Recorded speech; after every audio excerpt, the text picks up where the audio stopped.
Bienvenue dans The Fight Club. Aujourd'hui, avec moi, celui pour qui la préparation physique et la nutrition n'ont plus aucun secret, celui pour qui les haltères ont tellement peur de lui qu'elles s'échappent. Avec moi ce soir en exclusivité, Big Jam. Big Jam, comment vas-tu? Ça va et toi, mon frère? Je vais très bien, je t'en remercie. Big Jam, est-ce que tu pourrais te présenter, nous parler un petit peu de ton parcours et de ce que tu fais un petit peu? Donc voilà, je suis Big Jam. En fait, je m'appelle Jamel, alias Big Jam. Donc ça, c'est un surnom qui est de très longue date. Donc les gens, ils m'appellent, la majorité du temps, on m'appelle comme ça, Big Jam, Big, Biggie, selon les intimités. Et donc voilà, moi, mon parcours, donc j'ai commencé par le rugby depuis que j'étais tout petit. Après, j'ai suivi donc le cursus école de rugby. Euh, Ensuite, j'ai fait les sélections en plus jeune, en cadet, etc., les sélections régionales, etc. Puis je suis parti en sport-études au lycée à Jamoulin à Béziers. J'étais en sport-études. Ensuite, j'ai du sport-études. Donc après, je suis passé jusqu'en junior échelle à l'ASB à Béziers. Après, je suis parti dans plusieurs clubs. J'ai joué jusqu'en groupe A2. Donc, c'était la deuxième division. Après, j'ai fait beaucoup d'années en Fédéral 1. Et puis, j'ai navigué entre la Fédérale 1 et la Fédérale 2 jusqu'à ce que j'ai stoppé. J'ai vécu de ça pendant très longtemps, uniquement de ça. Et puis après, j'ai eu l'opportunité de jouer avec un Sud-Africain. Enfin, j'en ai joué avec plusieurs Sud-Africains. Mais pourquoi j'ai eu l'opportunité? Parce que ce Sud-Africain-là, en fait, les Sud-Africains au rugby, c'est comme si tu disais les Dagestanais au MMA, ou c'est comme si tu disais les Brésiliens au Jiu-Jitsu brésilien. C'était la référence, c'était les monstres, un rugby très agressif, très physique, très dur, très bagarreur, etc. Donc, c'était la référence et j'ai eu la possibilité, enfin, j'ai eu l'opportunité de jouer avec ce joueur sud-africain qui était très, très solide. Et du coup, lui, en fait, il était aussi en fin de carrière, donc, et il s'est lancé dans la nutrition sportive, etc. Il avait ramené des protéines à l'époque que les Sud-Africains utilisaient beaucoup, qui s'appelaient USN. Donc, ça, je te parle de ça, ça remonte au moins à 15 ans en arrière, hein. Donc voilà, lui, il a ramené ça. Puis je commençais à en vendre un petit peu comme ça aux collègues et tout et tout. Et puis au fur et à mesure, ça s'est emboîté. Et puis petit, on va pas dire devenir grand, mais petit, il a commencé à se développer jusqu'à ce que, voilà, j'ai ma propre société. Donc ma propre société qui est NutriPerf, hein, ça fait maintenant 12 ans que j'ai ma société. Quand j'ai commencé à arrêter le rugby, j'allais arrêter le rugby, donc je faisais que ça. Et puis la préparation physique. Donc la préparation physique, c'était quelque chose qui me plaisait toujours. Pourquoi? Parce que moi, quand j'étais rugbyman, en toute humilité, je n'étais pas un joueur qui était très, très technique, mais j'étais un joueur qui était volontaire. Comme on dit au rugby, j'étais vaillant, rugueux, et je jouais pilier gauche. Donc voilà, j'étais quelqu'un qui avait beaucoup de force, beaucoup d'agressivité, etc. Donc il me fallait toujours développer ça, être agressif, rugueux, et pour être ça, il fallait être solide. Et donc voilà, j'ai toujours été quelqu'un qui a fréquenté les salles de musculation, etc. Donc en fait, j'ai fait mon enrichissement sans le savoir, c'est-à-dire qu'en rencontrant des gens, en s'entraînant, en testant, etc., etc. Puis au fur et à mesure, je suis arrivé à faire de la préparation physique. J'ai suivi la formation de Martine Rounet, qui est Training for Warrior, donc TFW. Martine Rounet, qui est une référence aux États-Unis. Pourquoi c'est une référence? Parce que c'est lui qui a fait le livre La Coach to Coach. Et donc, lui, il fait cette formation aux États-Unis. Donc, lui, en fait, il est coach des coachs. Il prépare des gens NFL, c'est-à-dire les footballeurs américains. Il prépare les hockeyeurs. Il a été le préparateur physique de Frankie Edgar, qui à l'époque roulait sur tout le monde à l'UFC. Donc Martin Rounet, c'est une très grande référence et ça m'a permis en fait de mettre des mots sur ce que je savais. Parce que moi, à la base, j'étais ce qu'on appelle un broscience.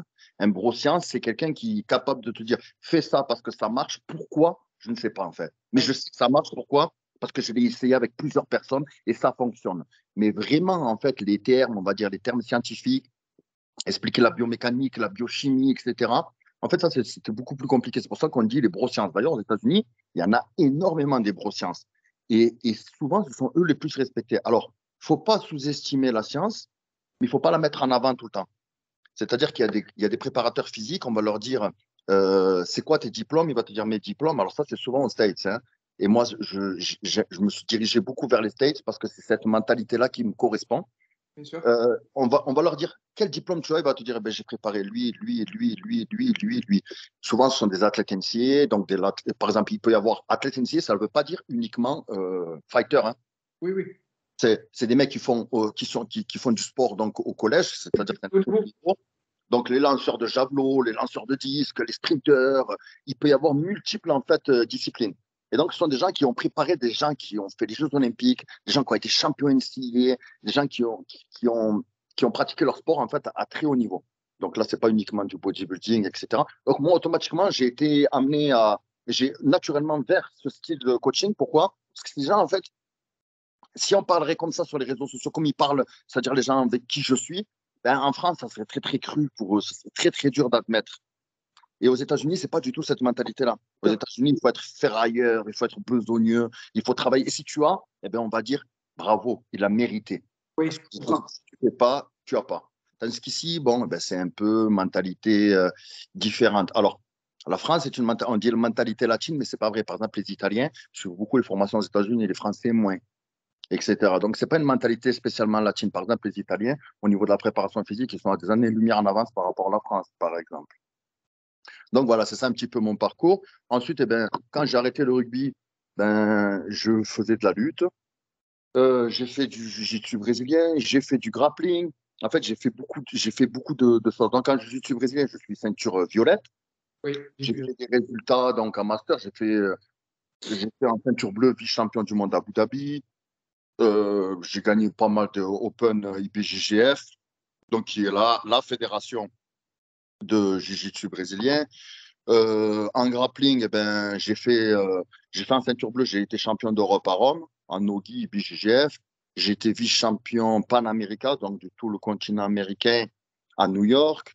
J'ai fait beaucoup de compétitions. J'ai essayé de faire les qualifs ADCC, mais ben, c'est un autre niveau. J'ai perdu en quart de finale, etc. Donc, je suis quelqu'un qui aime bien faire un peu tous les sports. Après, ben, la lutte, c'est vraiment le sport que naturellement je suis allé vers la lutte parce que rugby, lutte, bon, ben, c'est pas les mêmes sports, mais c'est quelque chose qui m'a attiré directement parce que quand on faisait du rugby, on faisait toujours un petit peu de lutte pour apprendre pour les déblayages, les bras-têtes, jeter, etc.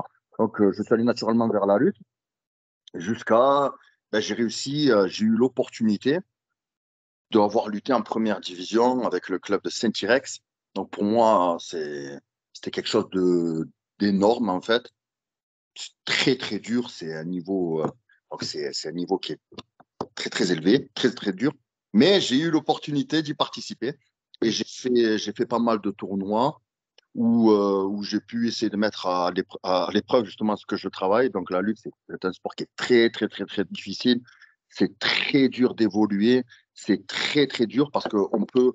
Je parlais avec un international que j'ai préparé pendant un petit moment avec qui même on donne des petits conseils, etc., qui est Saifeddin, qui a été médaillé, alors pas à ces Europes-là, les Europes d'avant. Et donc, il me disait, tu as vu, la lutte, c'est très, très dur. Bon, lui, c'est l'élite en France au niveau de la lutte, dans sa catégorie, en 79 kilos. Là, il savait, c'est très, très dur la lutte. Pourquoi? Parce qu'on s'entraîne, en fait.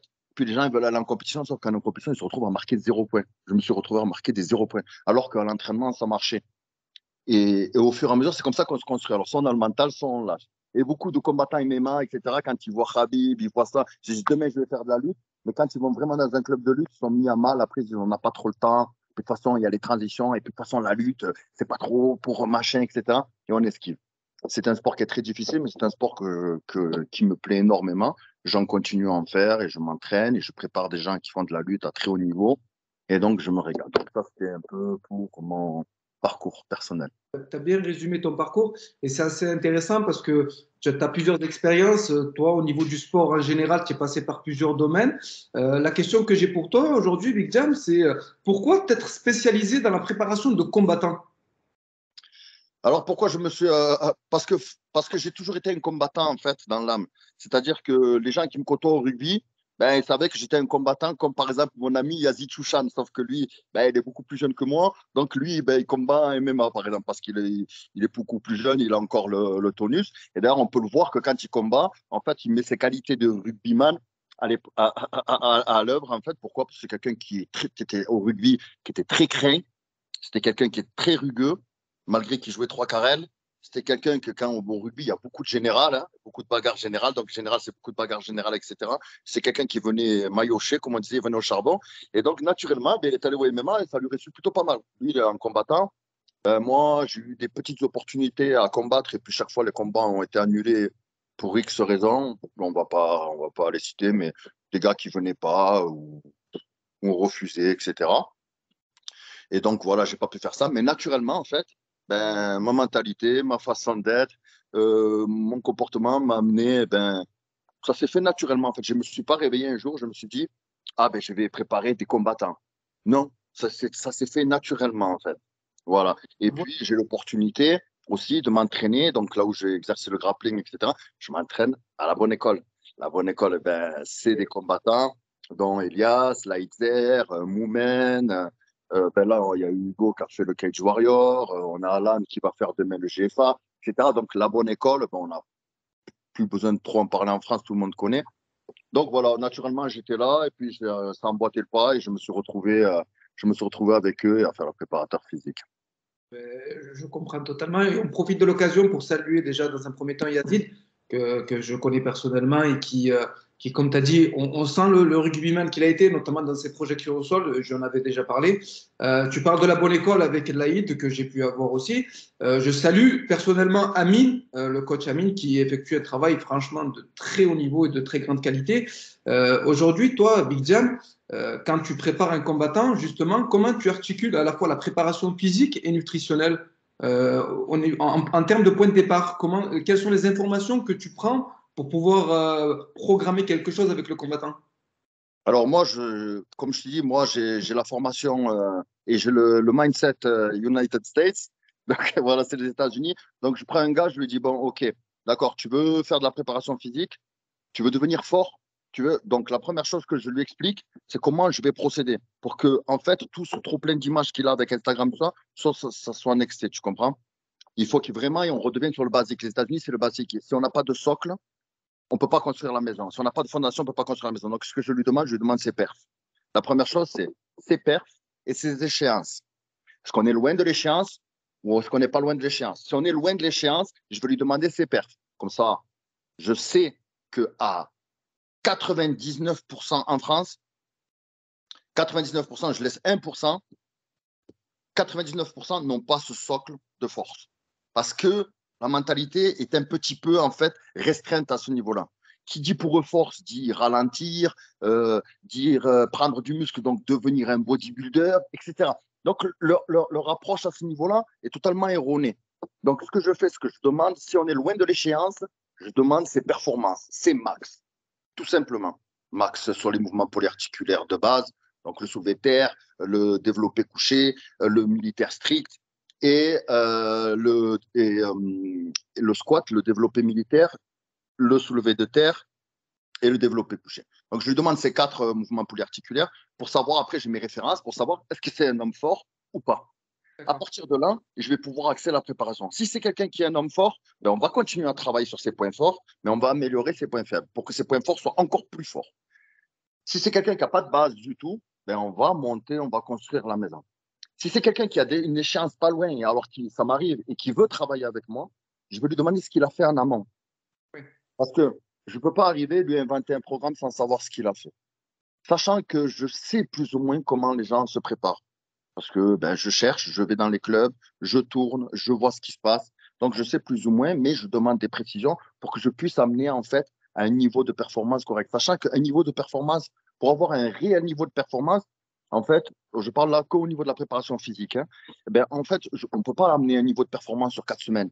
C'est-à-dire que si on veut vraiment performer, il y a des gars que je prépare à l'année, par exemple. Si on veut vraiment performer, eh ben, je leur construis en fait le programme. Donc, il y a la période off et il y a la période on. Mais la période off, ça veut dire off juste pour les combats. Oui. Voilà, c'est ça en fait. Donc, Virtuelle préparation. ben, en fait, ce que je dis, c'est ma phrase. Je dis, il ne faut pas se préparer lorsqu'on a une date. Il faut se préparer à avoir une date. Comme ça, quand la date, elle tombe, on ne se dit pas, je vais me retrousser les manches, il me faut développer la force. Non. Pourquoi? Parce que la force, tu ne vas pas la développer en 4 semaines. Tu ne vas pas la développer en 6 semaines. Et en plus de ça, pour développer une force réelle, il faut la travailler en continuité. Donc, et d'un, tu vas te griller le système nerveux central. Et de deux, tu vas être à côté de l'objectif. Alors, En fait, ce qui peut être trompeur dans la préparation physique et la nutrition, ben, c'est les aléas du combat. C'est-à-dire que tant qu'on n'arrive pas, en fait, moi, c'est ce que j'appelle, je le dis tout le temps à la bonne école, je dis tout va bien jusqu'à ce qu'on prend un mur. Un mur, c'est quoi le mur?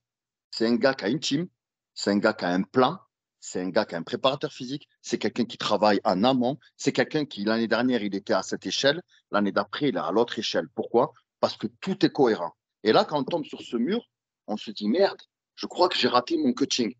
Merde, je crois que la préparation physique. Merde, je crois que je suis sorti de la stratégie.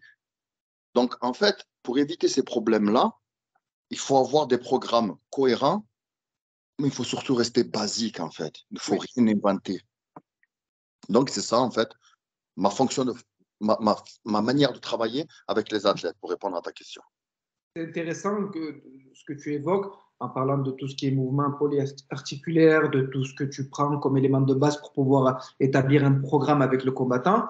Toi, en termes de nutrition, j'aimerais avoir ton point de vue sur la préparation que tu effectues justement en termes de macronutriments. Qu'est-ce que tu peux proposer au combattant? Est-ce que c'est pas assez difficile pour toi d'établir un programme au combattant, surtout si celui-ci ne respecte pas trop? On sait que la nutrition, c'est quelque chose d'assez difficile pour les combattants. Toi, comment ça se passe au niveau de ce point-là? Alors, avec les combattants, c'est simple. Moi, je suis comme ça, en fait. Je suis assez direct. C'est soit tu vas comprendre le système et on va bosser ensemble, soit en fait, je ne veux pas bosser avec toi.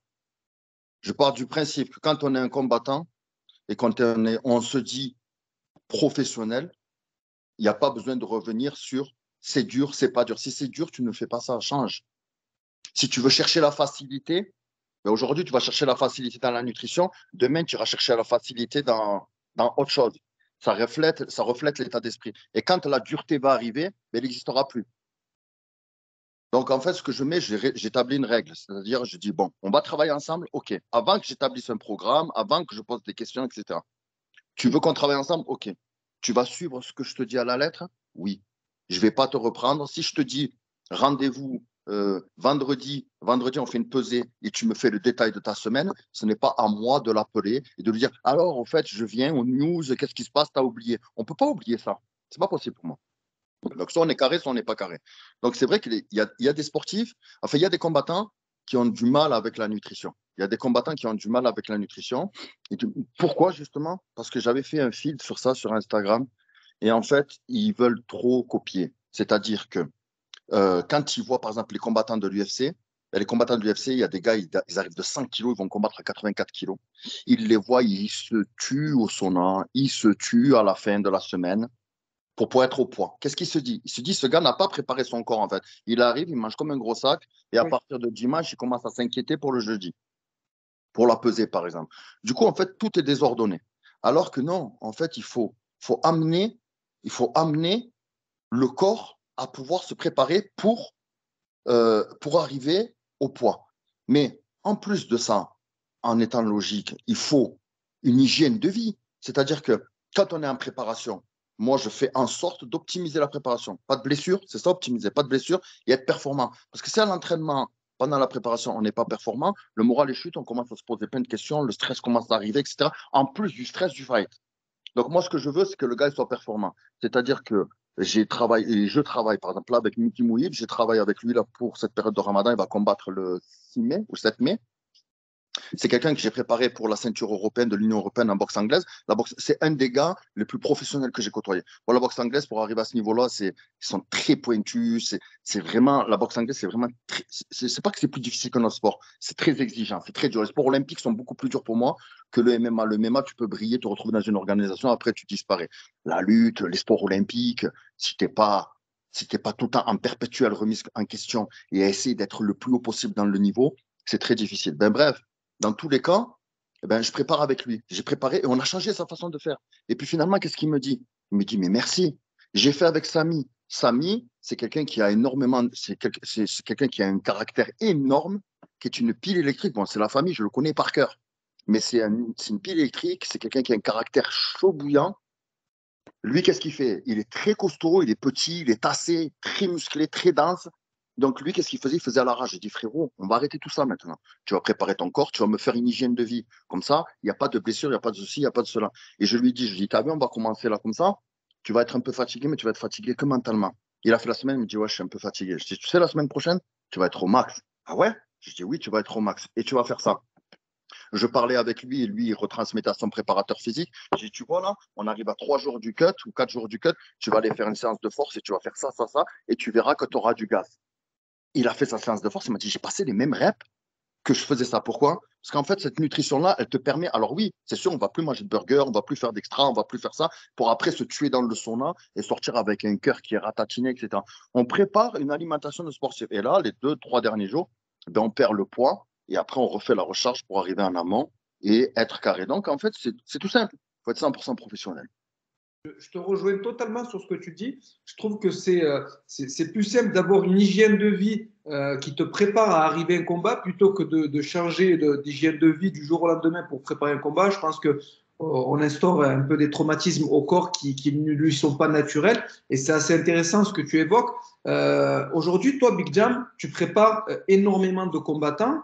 Est-ce qu'il y aurait un combattant particulier qui t'aurait marqué que ce soit par son sérieux, ses performances, et que tu t'es dit, à un moment donné, ce gamin-là ou ce combattant-là, il va aller très loin.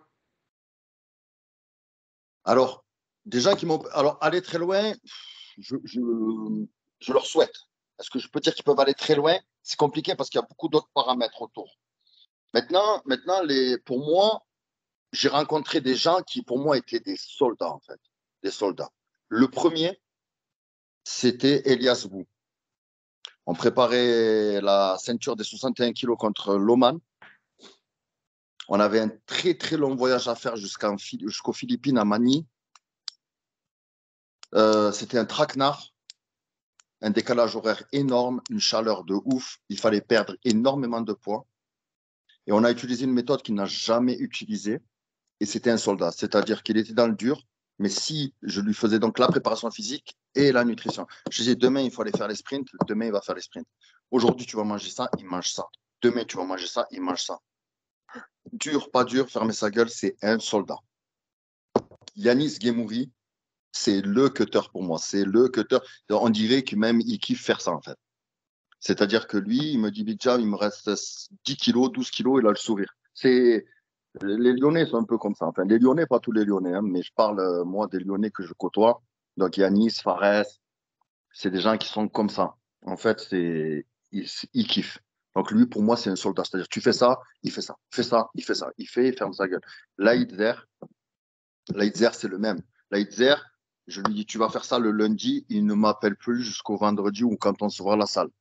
C'est pareil, il fait, c'est ce qu'il a à faire, il fait son programme. Laïdzer aussi, il descend beaucoup. Bon, là, maintenant, il va à 84, mais il descend à 77 et c'est plus de 90 kilos à l'année.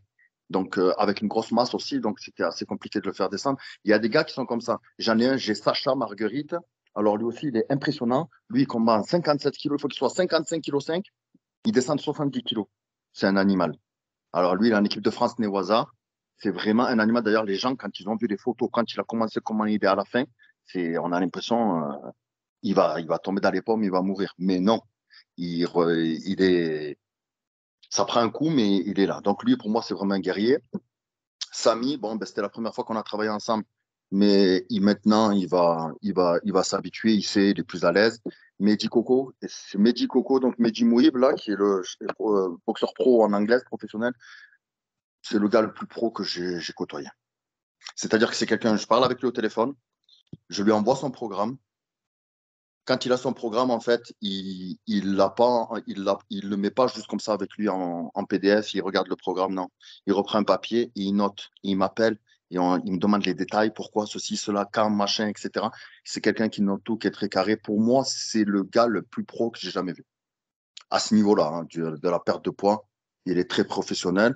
Après, ben, ça reflète bien ce qu'il fait. Quand il est dans le ring, c'est quelqu'un qui peut faire 12 rounds et il tape dur pendant 12 rounds. D'ailleurs, il a sa réputation, mais Jim Weeb, c'est quelqu'un qui cogne très, très dur en anglaise avec un très, très bon niveau. Donc voilà, c'est des gens, on va dire, c'est des gens des gens avec qui je me régale de travail. C'est intéressant ce que tu dis parce que on sent à travers tes propos que tu as réussi à instaurer une certaine discipline auprès de tes combattants et c'est ce qui les a rendus performants. On est dans une société, Big Jam, où l'information elle est en perpétuelle évolution. On est dans une société consommatrice où est-ce que toi tu vois qu'il y a une réelle prise de conscience de l'importance de la nutrition dans la préparation des combats? Alors oui, alors oui, il y a une réelle prise de conscience, ça c'est certain, mais il y a un très grand problème. Le très grand problème, c'est que trop d'infos tue l'info. Il y a beaucoup trop d'infos. Il y a beaucoup. Du coup, tout le monde veut compliquer le simple. Au lieu de simplifier, tout simplement, non. Tout le monde veut compliquer les choses simples pour paraître plus intelligent, pour paraître être une personne qui maîtrise, qui domine son sujet. Alors que c'est ce que je trouve désolant et c'est pour ça que trop d'infos tue l'info. Alors qu'il suffit juste de rester simple, basique, il n'y a pas besoin de surjouer un rôle. Donc les gens, ils regardent ça, ils ont l'impression que c'est exactement ce qu'il faut. Mais par exemple, ben, quand par exemple moi, ben, qui me considère spécialiste de la nutrition et de la préparation physique, quand je les vois faire comme ça, je ne te cache pas que je passe direct parce que pour moi, c'est surjoué, c'est un rôle en fait. Alors même s'il y a du vrai, hein, j'en doute pas, et c'est sûr et certain, parce qu'il y a quand même des gens qui font du très bon travail, hein, mais même si c'est du vrai, même si j'ai l'impression que de surjouer ce rôle-là, ça rend pas la personne vraie. Après, c'est ma mentalité à moi, je suis un peu comme ça, je suis un petit peu rustre, un petit peu direct, mais c'est ma façon de voir les choses. Donc, trop d'infos pour moi tue l'info. Et du coup, ben, tout le monde veut avoir sa part du gâteau. Et donc, les gens compliquent les choses simples pour paraître beaucoup plus intelligents auprès des gens qui ne savent pas. D'accord. Pour rester un petit peu dans le domaine de la nutrition, il y a un phénomène de mode que je trouve qui est un peu de partout, que ce soit sur les réseaux sociaux ou autres, c'est le jeûne intermittent.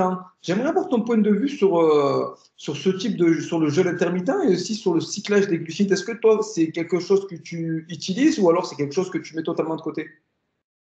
Alors, jeûne intermittent, non, je n'utilise pas. Je sais qu'il y a des spécialistes du jeûne intermittent. Le problème de ces spécialistes du jeûne intermittent, la première chose que j'ai envie de leur dire, c'est, hormis vos vidéos Instagram, qu'est-ce que vous avez fait réellement sur le terrain? Qu'est-ce que vous avez gagné? Qui avez-vous préparé? Quel champion avez-vous formé? Quel champion vous préparez en faisant le jeûne intermittent?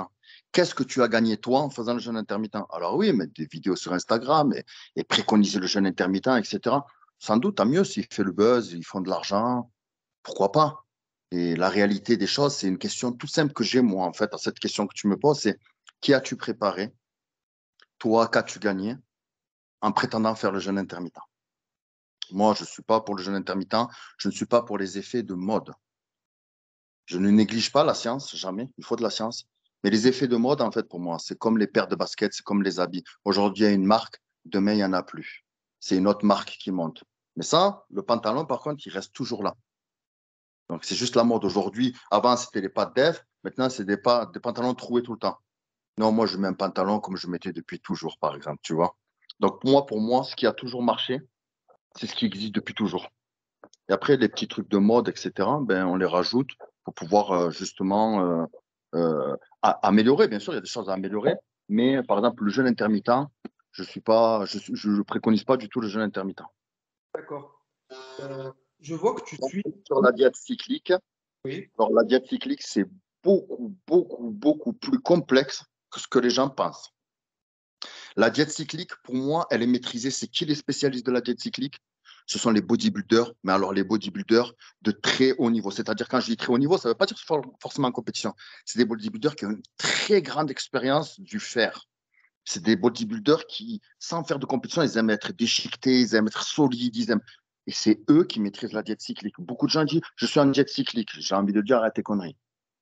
La diète cyclique, c'est quelque chose de très complexe et c'est propre à soi-même. Oui, C'est-à-dire que moi, je vais te dire une diète cyclique, elle ne va pas marcher pour toi. oui, oui. Les diètes cycliques, c'est des jours hauts, des jours bas, des jours. Mais le problème, c'est si je te prends rien que sur un fait, tu vas lui dire, c'est quand que tu fais tes jours hauts en glucides?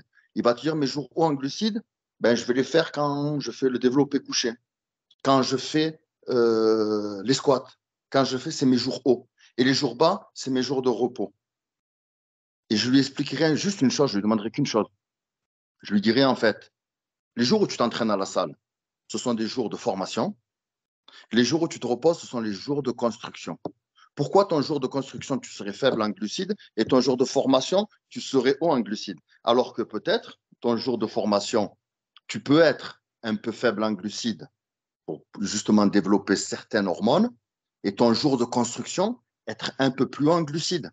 Si tu expliques le contraire, ça veut dire qu'il ne maîtrise pas la diète cyclique. Pourquoi? Parce qu'il va te dire, eh ben, le jour où je suis au repos, je ne vais pas avaler plus de calories.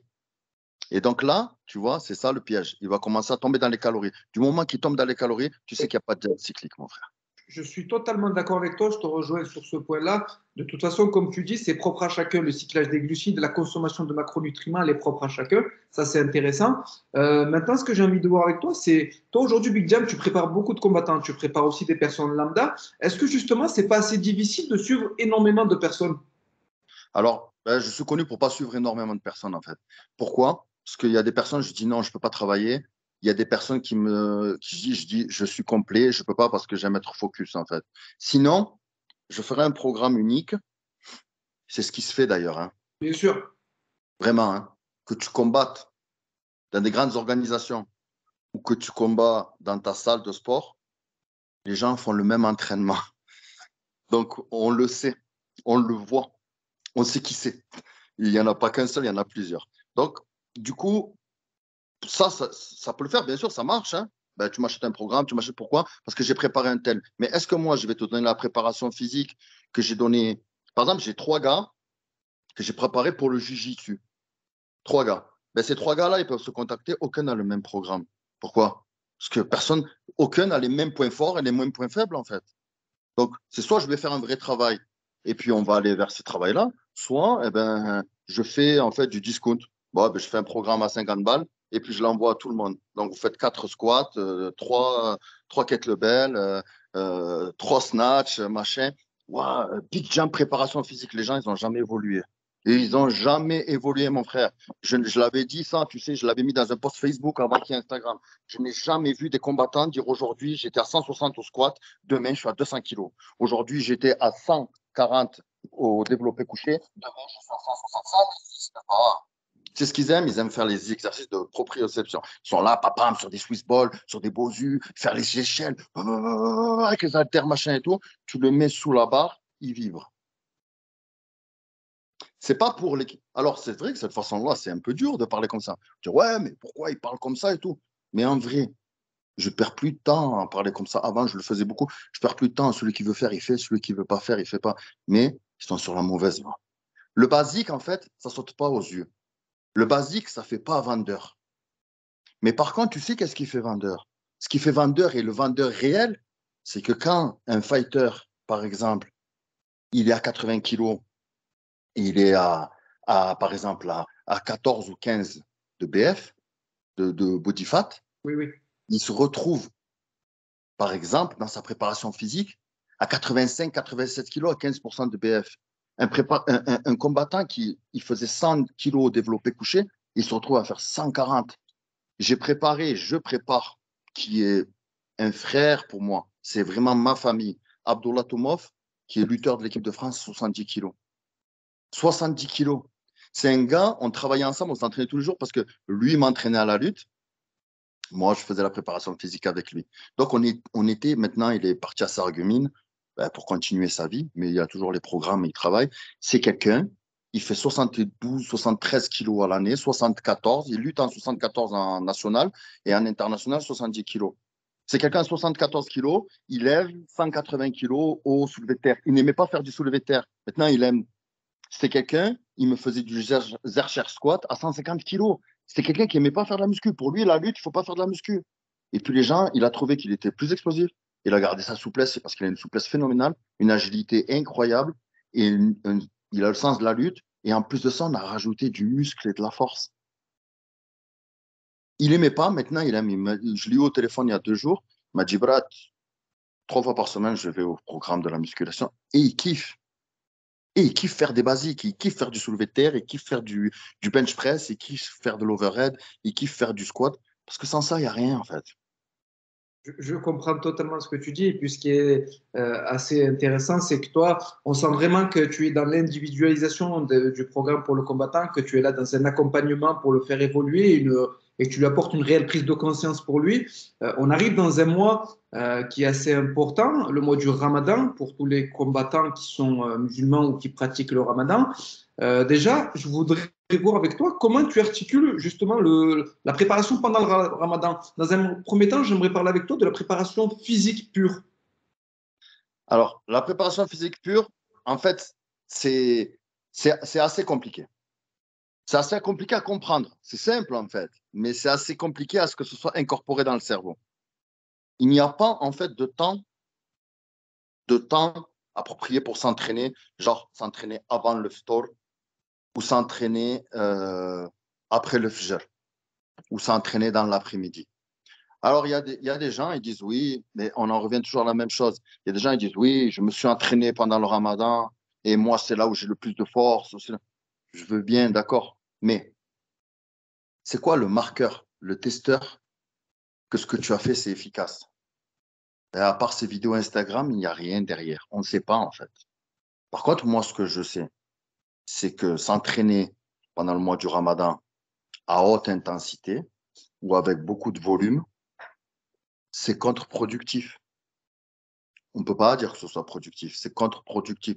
Si ce n'est pas contre-productif pendant le ramadan, ce sera contre-productif dans les semaines qui suivent. On va prendre un exemple de très haut niveau. Big Ramy, Oui, qui est la référence. bien sûr. Son préparateur physique, son coach, c'est pas un préparateur physique, son coach, il a essayé multiples formules. La seule formule qui lui convient, c'est après le Maghrib. C'est-à-dire, il mange le ftor, il va s'entraîner. La réelle question, et là, je vais parler du côté humain. Donc, il y a des coachs qui vont expliquer que tu peux faire ceci, etc., etc.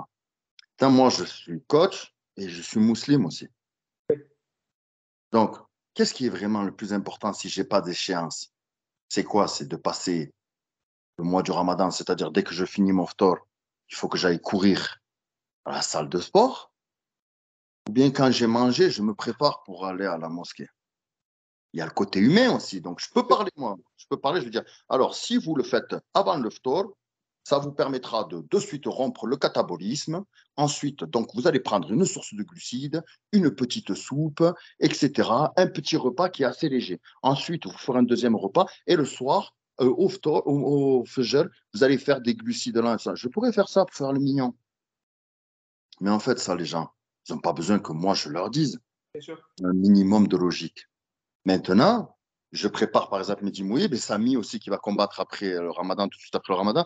Là, on est obligé de faire du spécifique. Ils sont obligés, par exemple, Mehdi, ben là, je vois, il m'a envoyé un message Insta. Par exemple, il doit perdre beaucoup de poids. Là, on est obligé de rentrer dans une stratégie et là, c'est vraiment la science qui rentre en jeu pour lui permettre de se préparer au combat et lui permettre d'être, donc se préparer, ça veut dire d'être performant, de récupérer et tout simplement, comme je dis, pour simplifier, de ne pas faire un joint de culasse, en fait. Bien sûr. Donc là, voilà, il faut vraiment que ce soit scientifique. Mais hormis ça, si moi, je n'ai pas d'échéance, si moi, je n'ai pas d'impératif, subhanallah, pourquoi je vais me casser la tête à rechercher un truc scientifique? Bon, ben, si je vais m'entraîner avant le ftor, ben, je m'entraîne avant le ftor, je limite la casse, j'essaie de le prendre tranquillement, sans me prendre la tête. De ce mois-ci, je serai moins performant. Mais le but, finalement, c'est d'être plus performant à la salle, plus performant à côté. C'est d'être plus performant à côté. Bien sûr. Donc, on a ce mois, on a 30 jours. 30 jours, c'est rien du tout. Bien sûr. Et pour moi, je pense qu'il est plus important d'optimiser ce mois du ramadan que d'être vraiment focus sur la nutrition à moins d'impératifs ou à moins d'exigences très importantes. Je comprends tout ça. Alors, donc, le ramadan, en fait, je le prends du côté humain, parce qu'on est humain tout simplement, et on sait pourquoi on fait le jeûne. Donc Bien voilà, sûr. c'est pas pour faire des rappels, etc. Ça n'a rien à voir du tout avec ça. Je dis juste que ça sert à rien de vouloir s'imposer, parce que c'est très, très contraignant par contre. Si on veut performer pendant le ramadan, c'est très, très contraignant.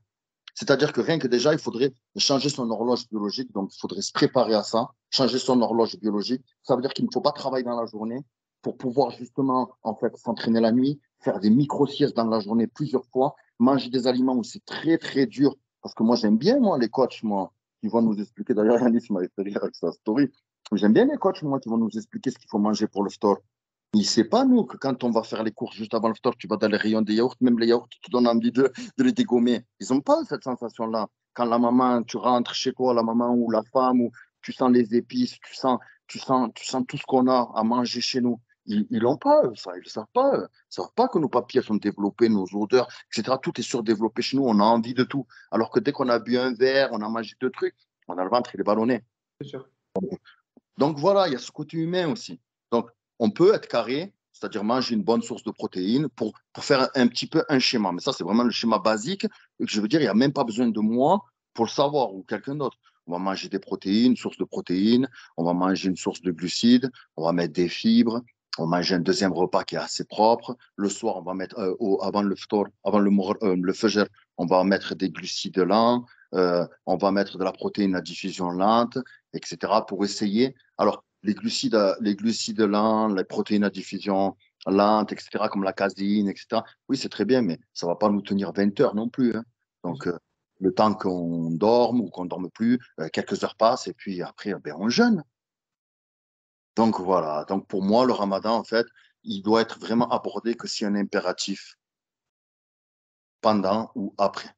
Sinon, ben, il faut l'aborder de la manière la plus simple des manières, en fait. Et par rapport à un combattant, comme tu viens de dire que tu as des combattants qui allaient préparer, qui avaient des échéances juste après le ramadan, justement, comment tu les prépares au niveau de leur nutrition? Est-ce que c'est pas assez compliqué pour eux? Justement, comment tu t'adaptes toi par rapport à ça? Ouais. Alors moi, quand par exemple Mehdi, Samy, ben, Samy, je parlais avec lui tout à l'heure, je leur ai dit pendant le ramadan, ça va être dur. Ça va pas être un ramadan comme les autres, en fait. Ça va être dur.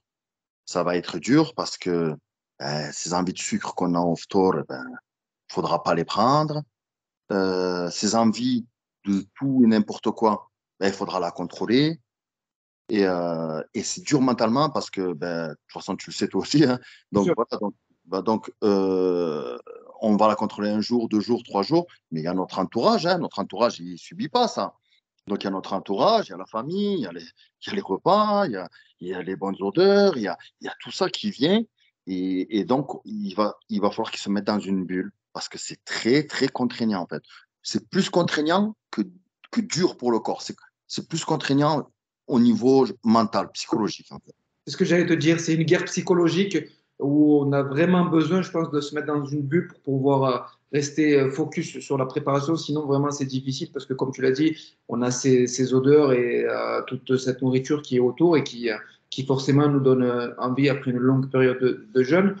Euh, on arrive un petit peu en fin d'interview. Big Jam, toi, ton point de vue, ton avis sur le MMA français, est-ce que toi, tu as vu ces dernières années une réelle évolution du MMA français ou alors pas spécialement, tu trouves que ça s'améliore pas spécialement, que ce soit au niveau des organisations et même des combattants?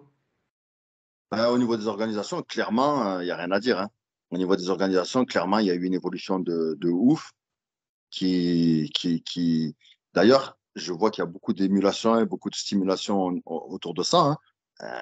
On peut citer l'ARES, on peut citer GFA pour moi. Pour moi, l'ARES, c'est un très beau tremplin. Pourquoi? Ben, parce qu'il y a les Parisiens derrière, même si en tant que Marseillais, les Parisiens, c'est pas notre tasse de thé, mais en fait, ils font les choses très, très bien. Ils font les choses très, très bien.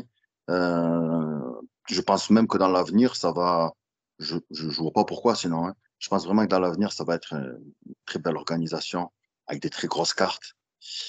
Pour l'instant, à mon avis, c'est un tremplin pour quelques combattants pour qu'ils puissent atteindre la big organisation.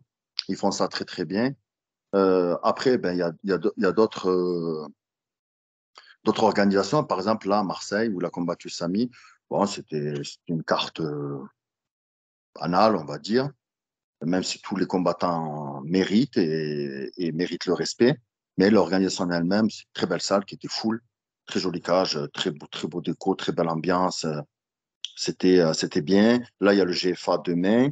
Je pense que tout le monde essaie d'élever le niveau et donc tout le monde tire vers le haut dans ce sens-là, en tout cas. Donc, je trouve que c'est bien. Après, au niveau des combattants, pour moi, j'avais dit une phrase quand ils avaient dit qu'ils allaient légaliser peut-être le MMA, donc il n'était pas encore légalisé. Je dis pour moi, ça ne va rien changer, les gars. D'ailleurs, j'en parlais, je disais à la bonne école, ça ne va rien changer. Pourquoi ça ne va rien changer? Parce que, par exemple, le foot, c'est légal, hein. D'autres sports qui sont légalisés et ça n'en fait pas des footballeurs pros à chaque coin de rue.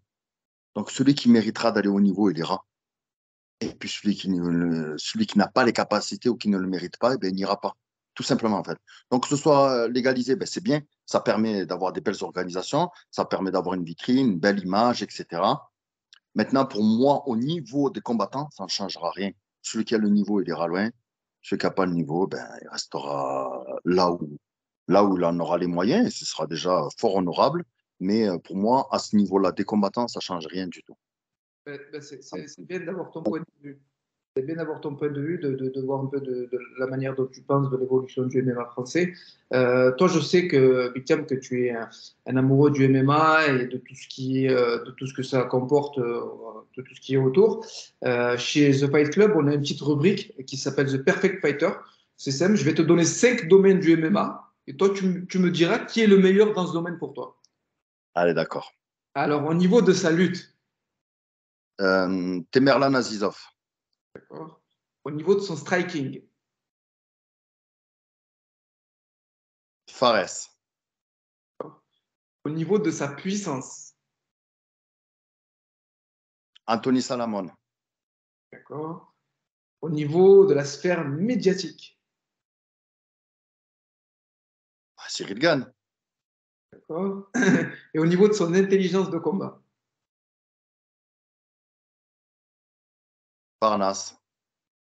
Je te rejoins sur ce point-là. Saladin, c'est quelqu'un qu'on met pas assez en avant sur ce point-là. En tout cas, Big Jam, j'ai pris un réel plaisir à pouvoir échanger avec toi. Ça faisait un petit moment qu'on essayait de mettre ça en place. Ça a été très enrichissant pour moi de pouvoir connaître un petit peu ton point de vue au niveau de la préparation de combattants et aussi au niveau du physique, de la nutrition. Les amis, je mettrai en barre d'infos tout ce qui concerne Big Jam, que ce soit son Instagram, son site internet. N'hésitez pas à le contacter pour une préparation, mais sachez une chose, les amis, quand on rejoint Big Jam, c'est soit à 100%, soit c'est pas la peine. Exactement, frère. En tout cas, je te remercie beaucoup de m'avoir invité. Ça m'a fait très plaisir de parler avec toi. Ben, je sais que tu es passionné aussi. Et ça fait très plaisir de voir ce que tu fais. Et je te dis, j'ai accroché tout de suite. Surtout en plus, eh ben, c'est l'Union sudiste, hein, la solidarité sudiste. J'ai beaucoup accroché. Mais en plus de la solidarité sudiste, je trouve que tu fais des interviews qui sont pertinentes. Tu donnes, tu donnes beaucoup la parole en fait aux personnes que tu reçois. Et je trouve ça très agréable en fait, sachant que toi aussi, ben, tu as ton point de vue, tu as ton expertise, etc. Parce que ben, voilà, tu maîtrises les sujets, tu sais de quoi tu parles. D'ailleurs, ça se voit quand tu poses les questions, on sait très bien où c'est que tu vas en venir. Donc, je trouve ça, c'était super. En tout cas, je te remercie énormément de m'avoir invité. Ça a été un grand plaisir. Et puis, voilà, je vous souhaite beaucoup de force, en tout cas, pour ce que tu fais. C'est Et gentil. qu'on aura la chance de se croiser très prochainement sur un événement. J'espère aussi, de toute façon, vu qu'on n'est pas très loin tous les deux, je pense qu'on se rencontrera. Et puis les amis, je voulais aussi vous remercier de manière générale pour toute la force que vous me donnez. Sachez que moi, je prends énormément de plaisir à pouvoir préparer les interviews et à échanger avec les combattants. Donc, je vous remercie de la force que vous me donnez. Je suis quelqu'un de très passionné. Et puis, le peu de force qu'on me donne, moi, ça me met dans un certain état qui me fait énormément plaisir. Et puis, je vous souhaite à tous de pouvoir faire ce que vous voulez, ce que vous aimez. En tout cas, moi, c'est ce que je fais actuellement et j'y prends énormément de plaisir.